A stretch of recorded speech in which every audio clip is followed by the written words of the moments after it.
¿Qué es la corrupción? ¿Por qué es importante entenderla? ¿Qué antecedentes tenemos sobre la corrupción? ¿Existe la gran y la pequeña corrupción? En este video vamos a revisar las diferentes definiciones de la corrupción, su implicancia en la sociedad en los últimos años y cómo esta ha ido permeando la administración pública, afectando directa e indirectamente el fortalecimiento de la probidad estatal y cómo evoluciona la legislación de nuestro país respecto al tema. El concepto de corrupción proviene del latín que significa destruir por putrefacción. Por otra parte, solo hasta hace muy poco tiempo los países han comenzado a desarrollar una institucionalidad que esté diseñada para prevenir, detectar y sancionar la corrupción. En América Latina, recién en 1997 entra en vigencia la Convención Interamericana contra la Corrupción, dependiente de la Organización de Estados Americanos. Chile, nuestro país, ya había innovado con anterioridad en la materia, ya que en 1994, durante el gobierno de Patricio Aylwin, creó la Comisión Nacional de Ética Pública, una instancia de estudio y elaboración de propuestas de políticas públicas e iniciativas legales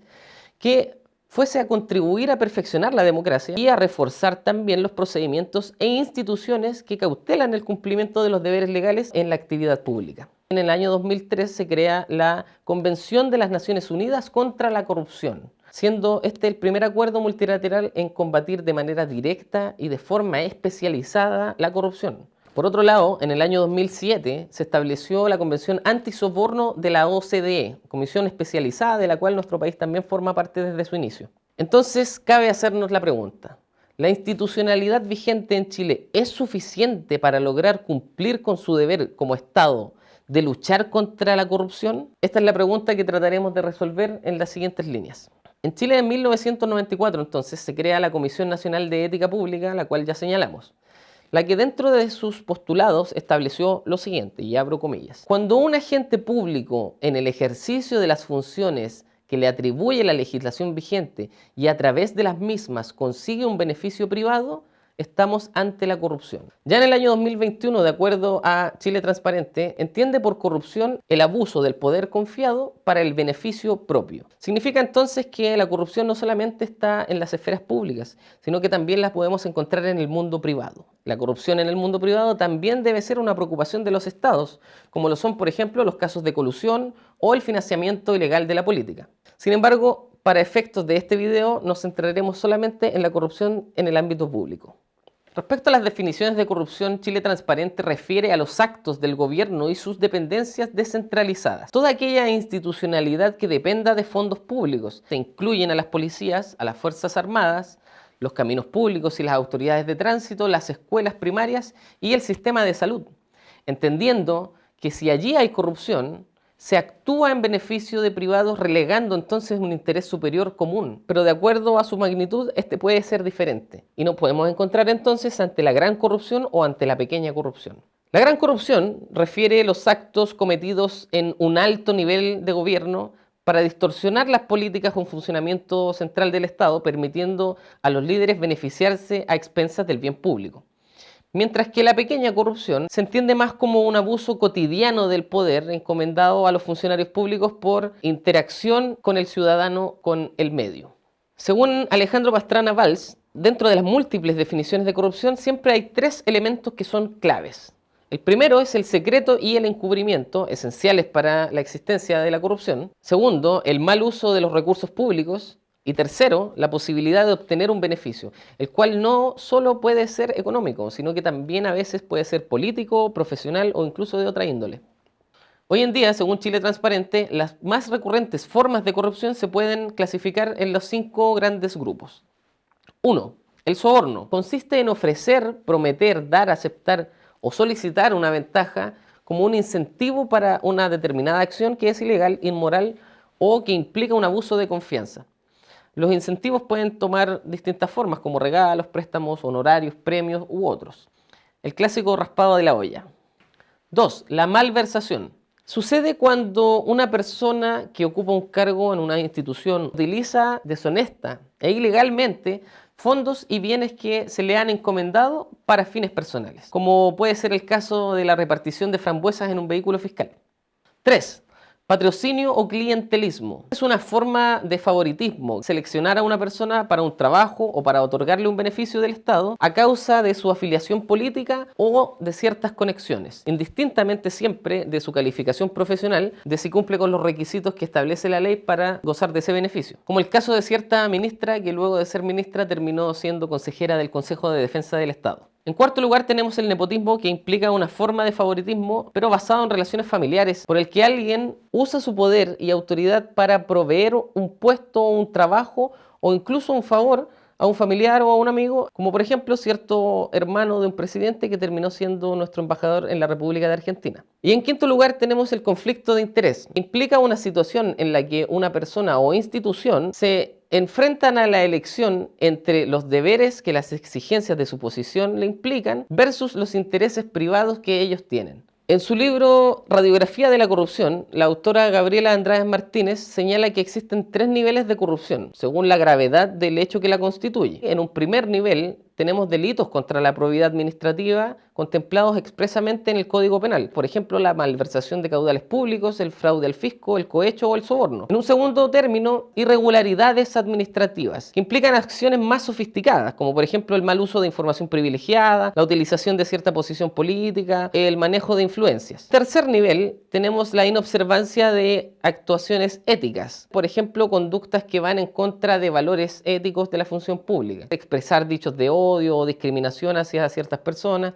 o derechamente negarse a otorgar la información pública. Otra de las razones de por qué es un deber del Estado luchar contra la corrupción es su impacto que tiene en la transgresión de los derechos humanos, ya que se lesionan los principios básicos de una democracia, como son la igualdad de oportunidades para sus ciudadanos, pudiendo solo acceder a derechos quienes pueden comprarlos o quienes tienen los contactos o lazos con las personas que están en determinados cargos públicos. Por otro lado, cuando la corrupción llega a extremos de debilitamiento de las instituciones acompañadas de una consolidación de la impunidad, las garantías del derecho desaparecen y el espacio de denuncia de la opinión pública se reduce. Se reduce de tal forma que los contrapesos establecidos en las constituciones dejan de ser efectivos. Los autores Tablante y Antoniazzi plantean que las sociedades más corruptas son aquellas donde hay mayor deterioro de los derechos humanos, especialmente los derechos sociales, como el derecho a la salud, el derecho a la educación, pero también en los derechos civiles, como pueden ser, por ejemplo, el acceso a la información pública,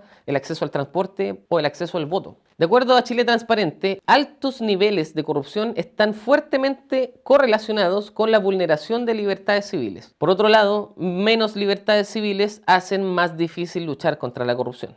A nivel sudamericano, la región tampoco ha estado exenta de la corrupción y han habido diversos casos emblemáticos que destacar. Siempre el más emblemático a destacar es el caso Odebrecht, la empresa brasileña que durante más de 30 años habría realizado coimas de dinero y sobornos a expresidentes y a presidentes en ejercicio y también a altos funcionarios de al menos 12 países. Por ello es que en el año 2018, a raíz del informe del Grupo Asesor de Expertos Anticorrupción y Transparencia e Integralidad para América Latina y el Caribe, dependiente del Banco Interamericano de Desarrollo, BID, manifestó la siguiente frase, que ante la existencia de una serie de escándalos de alcance sin precedentes en América Latina y el Caribe, es evidente que la corrupción amenaza con erosionar los cimientos de gran parte del bienestar económico y la estabilidad política de la región, así como el Estado de Derecho. Como sabemos, mientras más democrático es un país, menor será la corrupción en él. En su libro del año 2022, La corrupción en América Latina, Antonio María Hernández plantea lo siguiente, abro comillas: el impacto distorsionador del dinero en la política y en la región se asocia a políticas y prácticas que benefician a una reducida élite que, con reformas fallidas, socava la confianza pública en el gobierno y las instituciones democráticas. La interconexión entre las redes de élites políticas y políticas económicas a menudo socava la formulación de políticas sólidas en un Estado de Derecho, consolidando la impunidad. Desde la creación, desde la Comisión de Ética en el año 1994, establece, tras el caso de Codelco, en el que se perdieron 200 millones de dólares, se fue incrementando y robusteciendo la institucionalidad, al punto de que en el año 1999 se promulgó la Ley de Probidad Administrativa, aplicable a los órganos de la administración del Estado.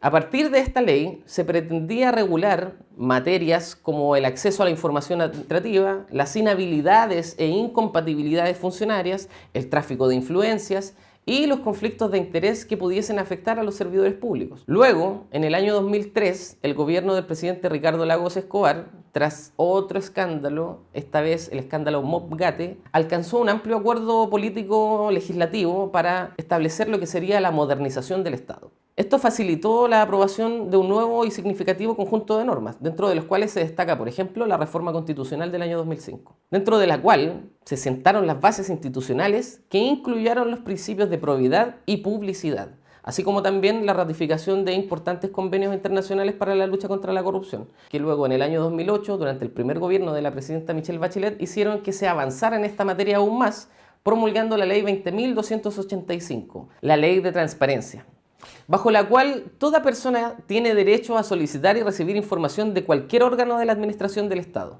Para garantizar este principio se creó además el Consejo para la Transparencia, una institución nueva con competencias para fiscalizar y sancionar los incumplimientos a la referida ley. Posteriormente, en el año 2021, en el libro Integridad, Probidad y Transparencia en Chile, los autores Palomino y Salinas expresan que entre los años 1994 y el año 2020 se han promulgado varias leyes para ir erradicando la corrupción, fortaleciendo la transparencia e integridad pública, y estas buscan por lo general que se cumplan una serie de principios. Dentro de ellos destacan los más importantes. El número 1, garantizar el derecho de acceso a la información pública e incentivar la rendición de cuentas y la participación ciudadana. 2, incrementar la probidad administrativa. 3, regular los conflictos de intereses, el lobby y la gestión de intereses. 4, regular el financiamiento de la política y transparentar la actividad electoral. 5, promover la meritocracia del empleo público y establecer estándares de comportamiento para el desempeño probo y transparente de la función que desempeñan los funcionarios públicos. 6, definir estándares de comportamiento ético a los funcionarios públicos. Y 7, fortalecer las exigencias de probidad y transparencia en cuanto a las compras públicas, entre otras cosas. Es importante saber que la mayoría de la normativa no nace solo de la iniciativa de los estados, sino que mayormente de la necesidad, es decir, del surgimiento de casos emblemáticos de corrupción.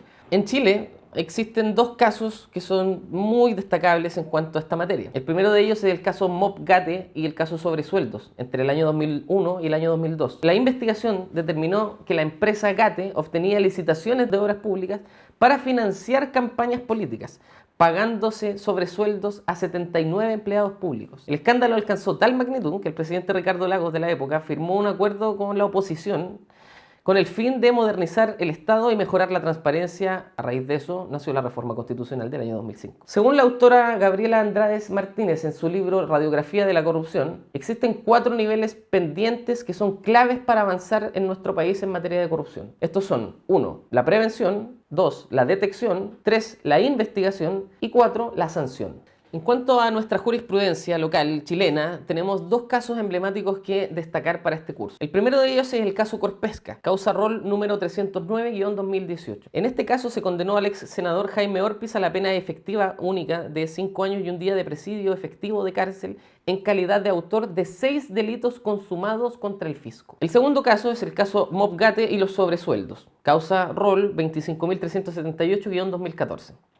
Este caso ocasionó al Estado un prejuicio efectivo de 799.142 millones de pesos, con los que se pagaron sobresueldos a alrededor de 79 funcionarios públicos del Estado. Como conclusión, podemos decir que la lucha contra la corrupción debe ser un objetivo común de todos los estados, ya que este constituye un flagelo que afecta a todos los países y a todas las sociedades a nivel político, social y económico. Y el Estado chileno tiene aún varios desafíos, como establecer, por ejemplo, una ley de protección al denunciante, avanzar en una legislación fuerte que regule de manera orgánica los conflictos de interés, aumentar las sanciones respecto al conflicto de interés, pero también es importante fortalecer la prevención.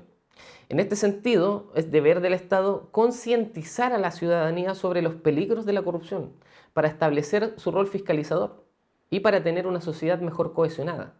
Por el otro lado, es esencial no solo focalizar la lucha contra la corrupción pública, sino también perfeccionar los mecanismos anticorrupción del sector privado. Finalmente, en el contexto del cambio institucional que se está desarrollando en el país, es necesario que la nueva Constitución establezca el acceso a la información como una garantía constitucional, asimismo que la transparencia y la integridad sean principios de nuestra República.